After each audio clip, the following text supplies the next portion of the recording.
All right, guys. So I'm gonna break down this conversation between Stephen A. Smith and Mark Kellerman, or should I say, Stephen A. Simp and Mark's Kellerman. Okay, because they want to continue to play up this storyline of Tim Tebow having so-called white privilege. Just because he got signed to the Jacksonville Jaguars, mainly because they are super salty that Colin Kaepernick is still out of the league, even though Colin Kaepernick doesn't want to play football. Okay, and again, this idea of white privilege that they like to play up, they're really mixing up that with network privilege, the same privilege that people like Stephen A. Smith and Shannon Sharpe and Mark Kellerman experience. Okay, especially somebody like Stephen A. Smith should understand this because he's a part of a fraternity. Okay, he's in Omega Psi Phi, and the whole point of being in a fraternity is to have network. Okay, and there are privileges associated with having a network. That's the same type of privilege that Tim Tebow is experiencing, but for whatever reason, the super woke revolutionary sports media doesn't want to seem to understand that. They want to play up this idea that Tim Tebow is experiencing white privilege, even though it's very clear that that's not the case. And I love these type of conversations because I think it really exposes the ignorance and the agenda of the woke sports media and talking heads like Stephen A. Smith and Shannon Sharpe. So let's go ahead and get into this conversation, and I'm going to chime in. I have a problem with it. And in the interest of full disclosure, I texted Tim Tebow a couple of weeks ago, and I told him that if anybody deserves, something along this line, it's him. Just from a human perspective, I think that he's one of the great people that I've had the pleasure of meeting in this business. He's a really good dude. His heart's in the right place. He's very charitable and philanthropic with his intentions and his actions. He's a pillar of that community, especially. Was a star at Florida State, et cetera. A star at Florida State.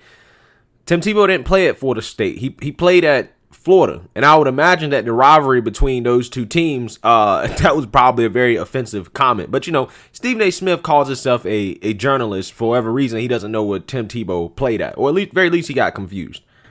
So I'm happy for him, meaning Tim Tebow specifically.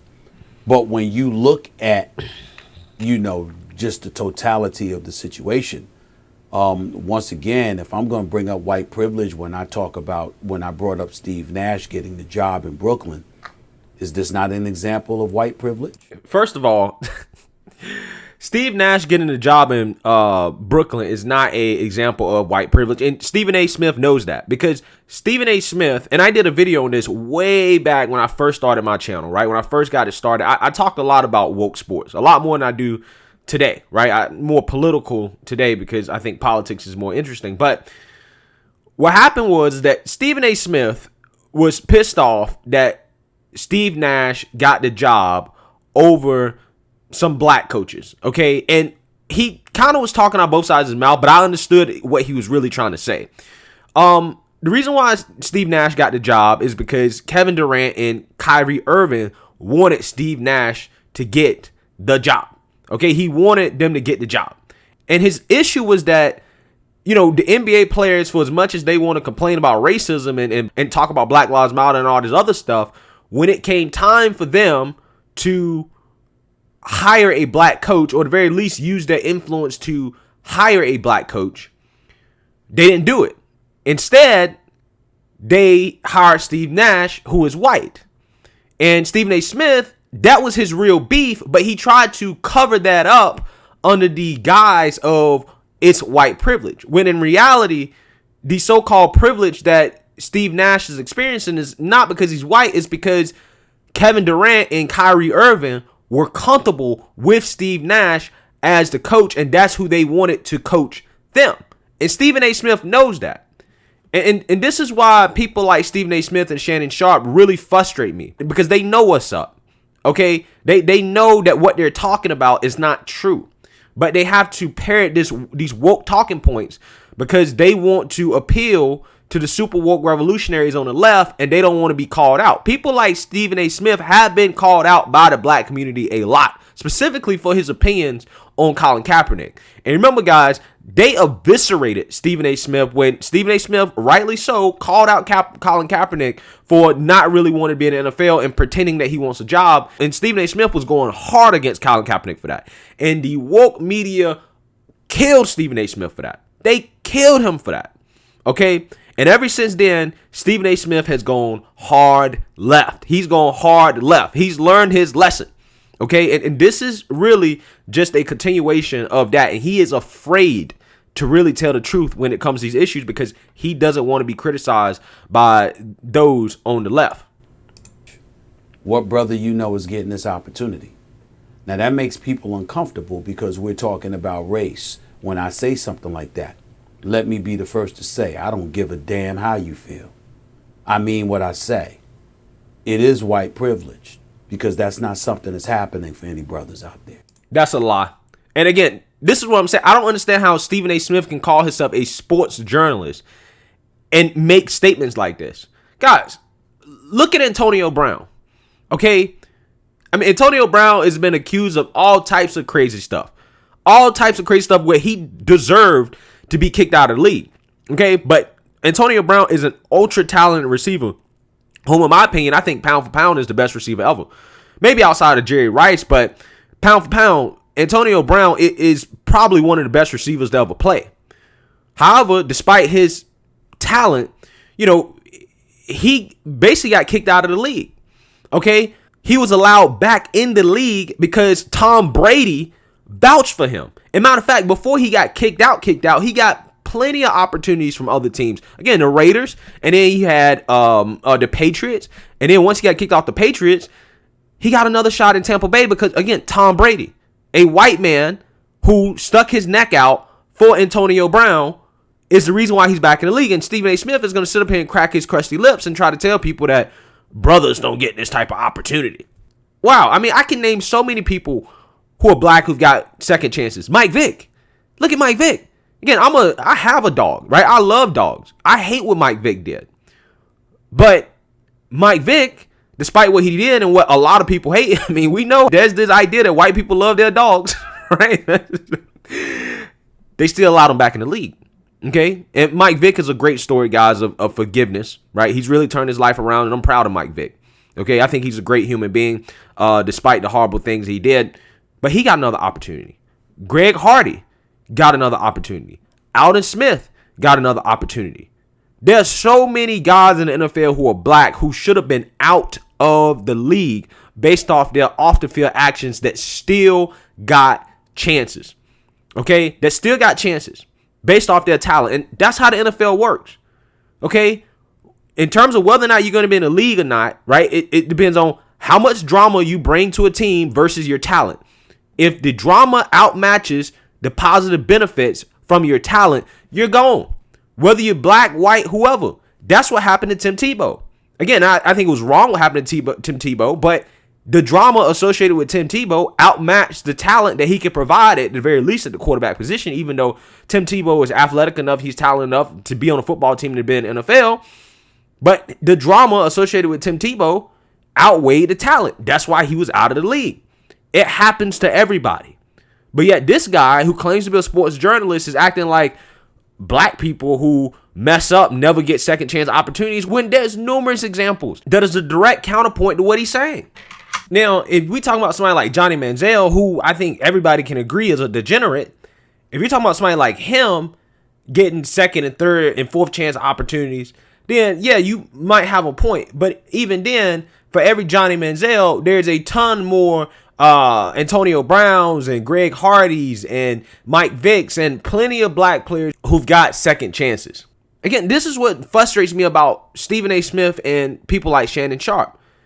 Their racial alter overtakes their logic and their ability to be factual and truthful when having these conversations. You've never played the position. You've been retired from the game for years. When you did play, you were a quarterback on the NFL level, which you were not that good at. You had an opportunity when you were an active participant as an NFL player to participate and play tight end, play special teams and stuff like that, but you wanted to be a quarterback. And now here you are in this position. Why do I bring that up? That's not to point the finger at Tim Tebow. It's to remind everybody is that this opportunity doesn't happen if Urban Meyer is not the coach of the Jacksonville Jaguars. Okay. And so what? Again, that's network privilege. That's network. It's the same privilege that you experience, the same privilege that Shannon Sharp experiences, the same privilege that Mark Kellerman experiences. This is network privilege. It happens. This idea that this is white privilege, if it was true, Tim Tebow would have been back in the league. Okay? Tim Tebow would have been playing in the NFL the whole time if it was some type of white privilege. This is about the relationship between him and Urban Meyer. And even then, it's not guaranteed that the guy's going to make the team. He probably won't. Again, this conversation might be a little bit premature. Urban Meyer was a coach at Florida who coached Tim Tebow. He knows the guy is a good leader. You know, he has a great raw talent. Okay, he's good in the locker room, right? He's a strong Christian man. He has great values, family values. He can bring a lot of positive externalities to the team, regardless of whether he plays or not. That's why he's on the team. Same cannot be said for people like Colin Kaepernick. But there are black players in this league that bring a lot of negatives to the team that have gotten opportunities because of their talent. Okay? So don't sit here and try to talk to me about this being white privilege when black players experience the same type of privilege, whether it's based off their talent or their network. Period. Jacksonville Jaguars were 1-15 last year. They absolutely stunk. As far as I'm concerned, you could have gotten an equipment manager to play for that squad as bad as they looked, okay? They didn't think about calling Tim Tebow then. They didn't think about calling Tim Tebow the year before that when they were having their problems. But all of a sudden, Urban Meyer comes there. And as a result, Tim Tebow gets an opportunity to get a job with the Jacksonville Jaguars. He got that job because of the relationships. And as I've stated on many, many occasions on this show, when George Floyd ultimately was murdered by Derek Chauvin, the cop, and you saw people rioting and protesting in the streets, it wasn't just about him. It was about the symbolism of what transpired. Because black people have repeatedly felt like we have the proverbial knee on our neck. We constantly have to scratch and claw our way. And when we see someone of a different ilk, of a different ethnicity, getting opportunities we know we would never get, that's where the word white privilege comes from. The words white privilege come from. And you yourself, Max, have been on the record. And I saw you saying this to somebody a couple of weeks ago when I wasn't on the show. You were talking about how white privilege needs to be addressed, but you're about lifting everybody up. You're not about giving up your white privilege, etc., etc. And why should Mark Kellerman do this? Right? Why should he give up his so-called white privileges? That's what he's experiencing. And guys, I'm saying this because these type of conversations separate two-dimensional thinkers from three-dimensional thinkers, right? Three-dimensional thinkers actually understand why people are doing the things they do and how society actually functions, right? Not how I think it should function, but how it actually functions, okay? And I'm glad Stephen A. Smith brought this up because he tried to compare this to George Floyd and the proverbial knee on the neck. And this is why I try to tell people, if you really believe that white privilege is a thing, if you really believe in white supremacy, if you truly believe this, if you truly believe that the white man has his knee on the neck of black folks and they're benefiting from this, why would you expect for the white man to take the knee off your neck? Why would you expect that? You cannot ask anybody to take the knee off your neck. You have to take the knee off your neck. You have to get up. Okay? That's up to you. It's up to you to rise up. Because, again, Mark Kellerman, I've heard him say that multiple times about how he's not giving up his white privilege. And it's funny how the woke revolutionaries love Max Kellerman and they want to invite him to the cookout all the time. But he's already told them straight up, yeah, I kind of rock with y'all, kind of do, kind of don't, but I'm not giving up my privilege, right? I'm happy to have my white privilege, and I don't blame Mark Kellerman for feeling that way, okay? Because at the end of the day, nobody is giving up their job or their livelihood for somebody else just because of broader social issues in society, and you should not even expect that. You should never expect that. That's why these people that's running around in the street begging for acceptance, I really don't understand how they think. I don't understand how they say they believe what they believe and then turn around and expect those people who have their knees on their neck, again, this is their argument, not mine, to take it off. It's almost like they have Stockholm syndrome, right? Like, why would you expect that? You have to rise above. You have to work hard and get your own, okay? That's what you have to do because nobody's giving up their position for you, period. Not happening. And I respect Mark Kellerman, even though, he's a super woke revolutionary liberal. I respect him for keeping it real and stating the obvious, right? When it comes to this conversation about white privilege. And my response to that months ago when I had that conversation with you is that if you have a 50-yard head start and you get to race and we're both going at the same speed, I could never catch you. In other words, there's no way to eradicate white privilege without white individuals giving up some of their privilege. And the reality is that Urban Meyer is in a position where he can exercise. I'm not saying he did it for Tim Tebow because he was white or anything like that. It has nothing. That's literally exactly what you're saying. And then you're saying, well, he didn't do it for Tim Tebow because he was white. So what are you trying to say, Stephen A? What are you really trying to say? I'm confused because you say it's white privilege, and then you're saying that Urban Meyer didn't do it for him because Tim Tebow was white, and then you also say he didn't get a job in the league before Urban Meyer got the job. So what are you trying to say? I don't understand what you're trying to say.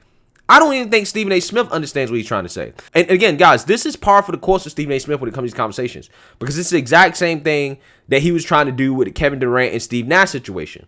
Okay, what he's really trying to do is that he's really trying to play up to the woke revolutionary crowd. He's trying to play up to the super liberal audience that wants to hear that white supremacy and white privilege are keeping black folks behind. That's what he's trying to do. Because he got a hard lesson when he went out to Colin Kaepernick in terms of his place. If you step out of your place, you will be whipped back into place. And that's what happened to Stephen A. Smith. So when conversations like this happen, he has to play up on this white privilege card, even though he knows that's not what it is. It's really that simple, guys. This guy is an actor. Stephen A. Smith is an actor. He's an entertainer. He's a joke. That's what he is. Anything like that. It has nothing to do with their race in regards to that. I'm simply saying, when you see an opportunity like that happen, it is clear that it happens for white folks. And look at Mark Kellerman's face. He knows that Stephen A. Smith ain't making no damn sense right now. He knows that Stephen A. Smith, he's just talking out of his ass. Even Max Kellerman knows. Look at him. Just look at his face like, what is this man talking about? Really?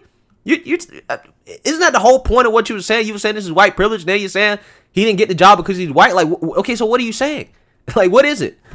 It doesn't happen for everybody else. What I would say, that's problematic. Stephen A., I think that's an interesting point. The reason I say you need to lift up instead of ask people to kind of step down is this is human nature. Ding, ding, ding, ding, ding. Ding, ding, ding, ding, ding. Mark Kellerman is 100% right. It's human nature. Ain't nobody giving you anything. I don't care what anybody says about society as a whole. The average person is not giving up their power because of some broader societal problem. That's the reality of the world. People need to learn to live with that. They really do. And if they realize that and they accept it, they will be a lot better off. People living their one and only life, Sure. If they're given an opportunity, are usually, by and large, most people are not passing that up because of some larger social issue that may be abstract to them, right? So because that is the reality, then I think the best course of action is to lift up. When I say to you something like when you were protesting the process, because you said a black GM would never be given the latitude to tank for a number of seasons. Correct. My point is not to say, therefore, no one should be able to, if it's a good strategy. We can debate that another time. Right. My point is just insist. Then it's incumbent upon those who are privileged to insist that everyone is given that latitude. See, Max Kellerman is smart enough to realize what's going on here. Even though he's a super woke liberal, he's smart enough to realize the power structure, the power dynamic that those on the left are trying to change. Okay, and he comes out and he tells you straight up, like, listen, I'm not giving this up. Okay, like whatever thing y'all want to call white privilege, I'm not giving it up. Right? I respect him for admitting to that, even though he's on the left. But Stephen A. Smith, because he's a two-dimensional thinker, he doesn't understand that. He can't grasp those concepts, right? Or maybe he can. Maybe he's just trying to play to his woke audience. But conversations like this, I like when they have these conversations because I can expose Stephen A. Smith for what he is. He's not who he say he is. But again, it really just defines the agenda of people like Stephen A. Smith and Shannon Sharpe, and it's not to tell the truth. Right? It's not to really educate the viewer or to give a real perspective on these societal issues when it comes to sports or whatever, right? It really is to play up to a narrative. And that's what Stephen A. Smith is doing in a situation like this. So I just want to break that down because I found that conversation to be really interesting. And they continue to focus on Tim Tebow when really, the guy might not even make the team. Okay? And there's no white privilege going on here. Tim Tebow is experiencing what we call network, and they all have the benefit of having a network, and they all know that. So let me know what you guys think. Make sure you like, comment, and subscribe. Most importantly, share a Black conservative perspective. Peace.